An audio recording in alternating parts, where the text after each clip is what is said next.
Svaki dan me boli donji dio leđa. Bol se spušta prema stražnici. Sve je toliko napeto da mi je teško i pomaknuti se. U ovom videu ću ti pokazati kako možeš dekomprimirati donji dio leđa kod kuće bez opreme na jednostavan način. I iskreno, svi bi trebali znati kako to napraviti. Posebno oni koji imaju protruziju ili herniju diska. I što je najvažnije, vidjet ćeš da ne moraš biti mršav, mlad ili jako fleksibilan da bi imao kralježnicu s dobrom pokretljivošću. Naravno, da bismo zaista duboko dekomprimirali kralježnicu, tako da dopre do diskova, moramo prvo ukloniti ono što pritišće kralježnicu. I nije težina ta koja pritišće našu kralježnicu, već napetost nekih mišića. Najbolji način koji ja poznajem za uklanjanje te napetosti je kombinirati 3 vježbe u jednu. Idemo. Počnite s jastukom. Stavit ćete jastuk. Leći ćete s jastukom, otprilike u ovom području. Ispod pupka, između pupka i intimne regije. U redu? Na trbuhu. Idemo, ja ću ovdje koristiti ovaj jastuk, vi možete koristiti jastuk ili smotanu plahtu, smotani ručnik. Što vam više odgovara, što bolje funkcionira za vas. Legnite tako da ovaj dio bude na najvišem dijelu jastuka. Vidite da nije cijeli na trbuhu. Legnite, opustite se koliko god možete. Možete li me vidjeti? Da. Opustite se koliko god možete. Samo to, već osjećate kako se kralježnica isteže, bez prevelikog naprezanja. Ovdje ćete ostati 30 sekundi. Želite ovo podići na višu razinu, napraviti napredniju verziju? Jednostavno napravite dulji udah. Pogledajte što primjećujem. Promatrajte moju kralježnicu i vidite što se događa kad napravim dulji udah. Evo.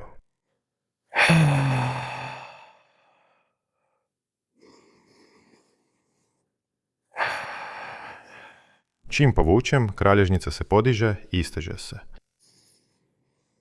Kad ispustim zrak, kralježnica se spušta i opušta. 30 sekundi. Sljedeći korak je maknuti jastuk. Samo da ne srušim sve ovdje, jel? Makni jastuk i legni na trbuh. Podsjećam, napravi to u položaju koji ti je najudobniji. Ruka gore, ruka dolje, lice na jednu stranu. Na način koji ti je najudobniji. Ovdje dodatno istežemo baš one mišiće koji uzrokuju tu kompresiju kralježnice, koje blokiraju kralježnicu. Želiš li to podići na višu razinu? Jednostavno savi koljena i pusti stopala da padnu prema van, bez forsiranja. Pusti da težina noge povuče. Osjetit ćeš lagano istezanje ovdje u području piriformisa, gluteusa. U redu? Također. 30 sekundi. Možeš ostati i do 1 minute ako ti jako odgovara, ako osjetiš potrebu nastaviti. Treći korak ove vježbe, ovog istezanja za uklanjanje napetosti, je osloniti se na laktove. Također, 30 sekundi disanje također pomaže. Ali ako stvarno želiš završiti ovo dublje istezanje, stavi ruke u visini ramena, može biti ispod ili šire. Opusti kralježnicu i upotrijebi snagu ruku da se istegneš. Isteži se dokle god ti je ugodno i vrati se. To ćeš napraviti 10 puta. Kad završim ove vježbe, izgleda kao magija, ali već osjetiš da ti je kralježnica opuštenija, slobodnija, lakša. I to već puno smanjuje bol. Sada kad smo prestali pritiskati kralježnicu, stvarno možemo istegnuti, otvoriti i stvoriti prostor za diskove i zglobove. Stavit ćeš 1 ili 2 jastuka ovdje, točno na rub kreveta, baš na samom kraju kreveta. Ako ti je kauč visok i nema naslon za ruke s jedne strane, možeš to napraviti na kauču. U redu? Znam da će neki ljudi to pitati ovdje u komentarima. Leći ćeš s jastucima točno u onom području između pupka i intimne regije. U redu? Idi polako, lezi gotovo kao da se penješ na jastuke. Ovdje ruke, gornji dio tijela, opusti koliko god možeš. I polako dopuštaš težini nogu da povuče tvoju kralježnicu. Ovo je sigurno istezanje za tvoju kralježnicu. I ovdje postoje 2 važne stvari. Prvo, želim da dok budeš ovdje, stvarno obratiš pažnju na to gdje trebaš opustiti svoju kralježnicu. Vidjet ćeš da misliš kako je kralježnica opuštena, ali ćeš otkriti nekoliko točaka, nekoliko dijelova kralježnice na koje trebaš obratiti pažnju i koje stvarno trebaš uspjeti opustiti. I zanimljivo je da je mjesto, regija, razina kralježnice koja je najviše potrebno opuštanje, obično jedna od posljednjih ili čak posljednja koju uspiješ opustiti.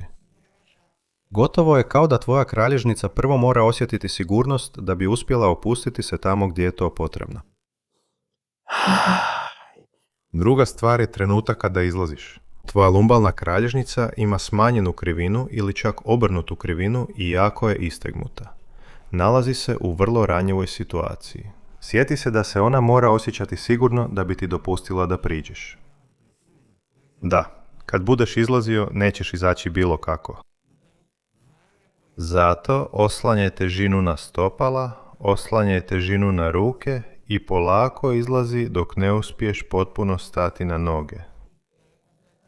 Kad osjetiš da ti se donji dio leđa vraća u normalan položaj, u svoju prirodnu krivinu, osjetiš se elegantnije, kao da si narastao i osjetiš nevjerojatno opuštanje u svojoj kralježnici. Uglavnom, i za kraj, da zaokružimo sve, moramo održavati kralježnicu dekomprimiranu. To možemo postići samo tako da probudimo i ojačamo mišiće koji podupiru kralježnicu, stabilizacijske mišiće. To je super jednostavno, pogledaj. Prvo, dopusti mi da podignem majicu. Mislim da ćeš crnom majicom bolje vidjeti. Prvo, opusti tijelo, opusti trbuh. Izdahni, uvuci trbuh prema unutra. Hajde, gledaj. Uvuci trbuh kao da želiš pupak zalijepiti za leđa. Dođi bliže da bolje vidiš. Dopusti mi da malo spustim ovo ovdje. Biće ti lakše vidjeti kako izgleda pokret. U redu? Idemo. Evo. Opusti se. Izdahni. Uvuci pupak prema leđima. Drži pupak u tom položaju. Diši opušteno, bez da pustiš da se pupak vrati. Osjećaš da aktiviraš ove mišiće ovdje, taj prirodni pojas. Kad uspiješ držati taj mišić aktivnim, pupak uvučen dok dišeš, prijeći ćeš na drugi dio vježbe, a to je jednostavno izdužiti kralježnicu. Podigni vrh glave prema stropu.